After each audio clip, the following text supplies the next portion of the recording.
은행 연체 줄었다지만 이자 폭탄에 숨이 턱이라. 일단 이 지표를 먼저 한번 보시죠. 국내 은행의 원화대출 연체율입니다. 3월 달에 4.3으로 0.43으로 내렸습니다. 야, 이게 연체가 많이 줄었다 이렇게 이야기할 수 있는 지표인가요? 예. 뭐 국내 은행의 원화대출이 지금 0.43까지 내려왔으니까 연체율 자체가. 그렇지만 우리가 이거 잘 봐야 됩니다. 이게 분기말 효과입니다. 분기말 효과. 분기 말에는요 연체율이 떨어집니다. 왜 떨어지느냐? 연체 채권 말입니다. 부실 채권 팔아버리거든요. 부실 채권을 팔아버리니까 당연히 연체율은 떨어지죠. 그러다가 부실이 또 늘어나면요. 이게 분기 말이 아니고 분기 중에는요. 계속 올라갑니다. 지금 보세요. 1월 달에 0.45였죠. 그죠? 0.45. 0.45%면 기본적으로 데드라인이라고 이야기하는 0.4에서 0.5 사이에 있습니다. 다시 말해서 연체율이 경고음을 울리고 있다는 뜻이에요. 물론 말입니다.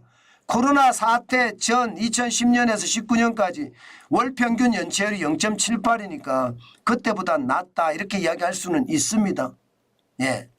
낮다 이렇게 이야기할 수는 있어요. 그러나 2월에 보세요. 2월에 0.51이었거든요. 0.51이면 0.5도 넘어섰잖아요. 0.5도 넘어섰잖아요. 뭐 데드라인을 넘어선 거죠. 3월에 0.43이라고 하더라도 또 말입니다.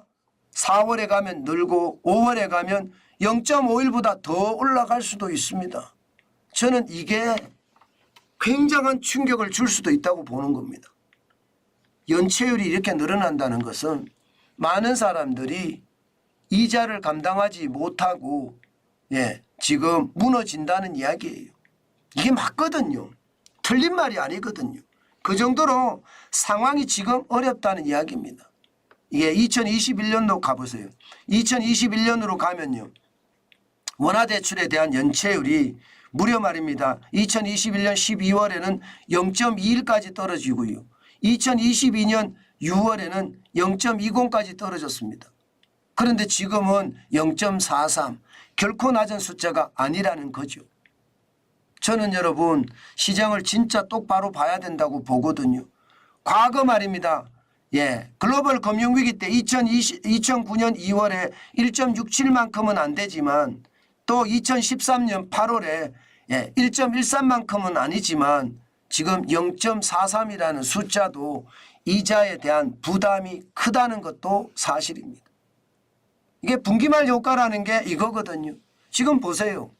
지금 연체 채권 정리 규모가 3월에 4조 2천억 원입니다. 어마어마하죠. 작년 12월에 4조 1천억보다 많습니다. 연체 채권이 그만큼 말입니다. 4조 2천억 원 사상 최고치나 다름없습니다. 그 정도로 말입니다. 물론 뭐 IMF 때나 글로벌 금융위기 때나 이럴 때가 더 크겠지만요. 지금 2020년부터 보면 지금 사상 최고치잖아요. 코로나 이후로 사상 최고치입니다.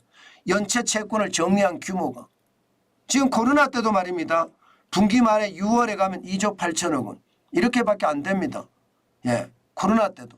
2022년 저는 12월에도 1조 9천억 원 심지어 2023년 1월에는요 6천억 원밖에 안 됐습니다. 6천억 원.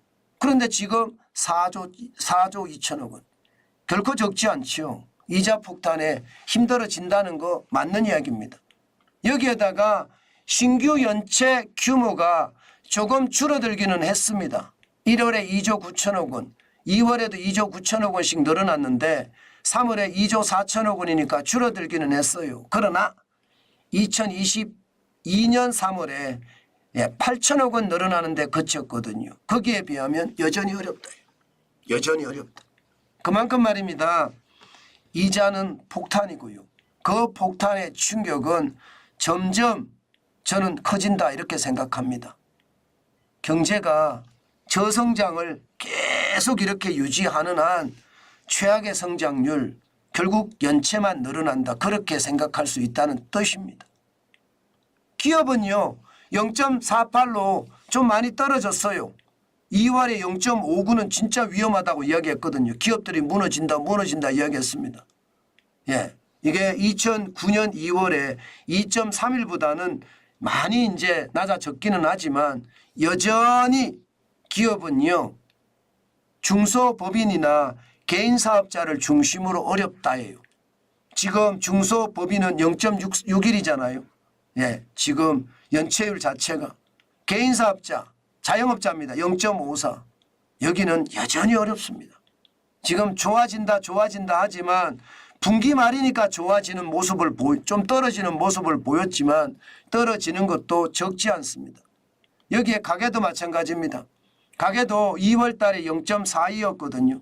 3월에 0.37로 떨어졌지만 0.37이라는 숫자 자체가 높습니다. 예, 2020년이나 2021년 0.17, 0.16대에 비하면 0.37은 굉장히 높죠. 그중에서도 말입니다. 신용대출이 0.73까지 올라갔잖아요. 주택담보대출은 0.25로 좀 떨어졌어요. 그러나 신용대출이 연체가 계속 늘어난다는 것. 저는 시장이 그만큼 아직 이자 폭탄에 힘들어한다는 것. 그거 현실이다 이렇게 생각을 합니다. 은행의 연체가 늘어난다는 건 이게 부실채권을 매각하면서 연체율을 줄여가기는 하지만요. 결과적으로는요. 소득이 주니까 빚을 갚을 수 있는 힘이 없어지고 그 힘이 결국 연체율 상승으로 나타나는 겁니다. 지금 당장 좋아진다. 저는 이렇게 얘기하는 것 지금은 너무 빠르다고 생각을 하고요. 아직까지는요. 경제가 전체적으로 좋아지는 힘이 저는 그렇게 크게 나타나는 것 같지는 않습니다. 소득이 줄어든다는 건 그만큼 말입니다. 그만큼 저는 연체가 더 늘어나고 바닥 경제가 어려워진다는 이야기거든요. 제가 여러분들에게 진짜 지표를 가지고 말씀을 드린 것이 결국 다 현실로 나타나더라고요. 저는 그래서 진짜 어려워진다 그런 말씀도 여러분에게 드리는 겁니다.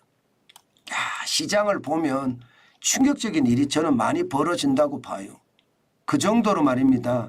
시장의 상황 저는 나빠진다고 생각을 하거든요. 저는 여러분 앞으로도 시장은요. 저는 더 어려워질 가능성이 있다고 봅니다. 지금 당장은 좋아지는지 모르겠으나 앞으로 저는 더 어려워질 수도 있다고 봅니다. 이자에 대한 부담 여전히 높거든요. 작다고 하지만 높다는 뜻입니다.